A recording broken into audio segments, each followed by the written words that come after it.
அனைவருக்குமே வணக்கம்.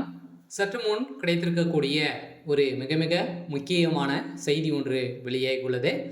சற்று முன் அமைச்சர் பொன்முடி பதவி பறிப்பு, டெல்லிக்கு தூக்கிய போலீஸ், இது மாதிரி பார்த்தீங்கன்னா செய்திகள் வெளியாயிருக்கு. ஏற்கனவே அமைச்சர் பொன்முடி அவர்களுக்கும் அவருடைய மனைவி விசாலாட்சுமி அவர்களுக்கும் இடையே பார்த்தீங்கன்னா நீதிமன்றம் 7 ஆண்டு சிறை தண்டனை விதித்து இருந்தது. இது இவருடைய உடல்நிலை குறித்து பரிசோதனை செய்து இவருக்கு பார்த்தீங்கன்னா இதிலிருந்து விலகல் கிடைத்திருக்கக்கூடிய நிலையில் ஏற்கனவே அவருக்கு 50,000 ரூபாய் அபராதமும் விதித்திருந்தாங்க. இதை தொடர்ந்து இப்போ அதிரடியாக திமுகவுடைய தலைமைக்குமே அமைச்சருடைய பதவி பறிக்கப்பட்ட சம்பவம் தான் பெரும் அதிர்ச்சியை சொல்லிச்சிருக்கு.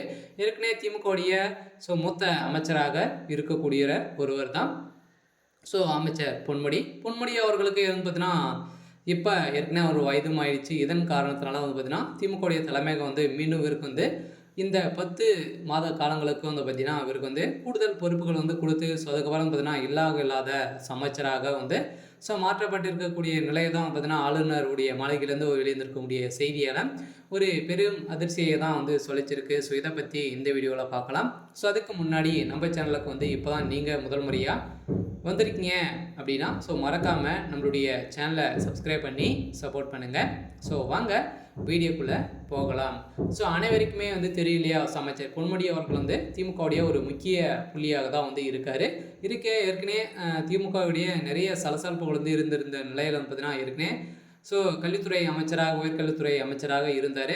அதை தொடர்ந்து இப்போ பார்த்தீங்கன்னா இப்போ அமைச்சரவை மாற்றம் நடைபெற்றது இல்லையா. இந்த அமைச்சரவை மாற்றத்திலிருந்து இவருக்கு சும்மா இருக்கக்கூடிய வனத்துறை அமைச்சராக மாற்றப்பட்ட நிலையை தான் பார்த்தீங்கன்னா திடீர்னு திமுகவிலிருந்து அவர் விலகுவதாக அறிவிப்பு வெளியேறிச்சு. இந்த அறிவிப்பின் அடிப்படையில் பார்த்தீங்கன்னா மீண்டும் இணைந்திருக்கக்கூடிய சம்பவம் திமுகவுக்கு ஒரு மகிழ்ச்சி அளித்திருந்தாலும் அவருக்குள்ளே மனதுக்குள்ளே பார்த்தீங்கன்னா திமுகவுக்கு அயராத உழைச்சவங்க பார்த்தீங்கன்னா அமைச்சர் துரைமுருகன், அமைச்சர் பொன்முடி, கே.என். நேரு இவர்கள்லாம் பார்த்தீங்கன்னா திமுகவுடைய மூத்த அமைச்சராக இருக்காங்க.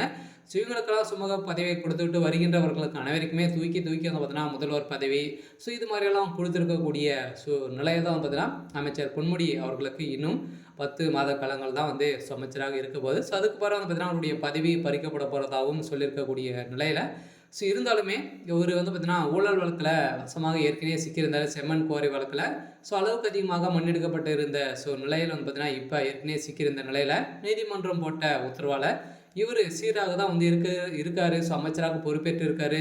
அனைத்துமே பார்த்தீங்கன்னா எதனால் நீதிமன்றம் மீண்டும் இவருடைய வழக்கு நிராகரிக்கப்பட்டது அப்படின்னு தான் கேள்விக்குறி எடுத்து இப்போ இவருக்கு பார்த்தீங்கன்னா பரிசோதனைக்காக டெல்லி தூக்கி இருக்கக்கூடிய நிலையெல்லாம் இப்போ அதிரடியாக அமைச்சர் பொன்முடி அவர்களுடைய பதவி பறிக்கப்பட்டதோ இவருடைய கைது செய்யப்படுறதுக்கான அனைத்து ஏற்பாடுகள் தான் நடந்திருக்கு.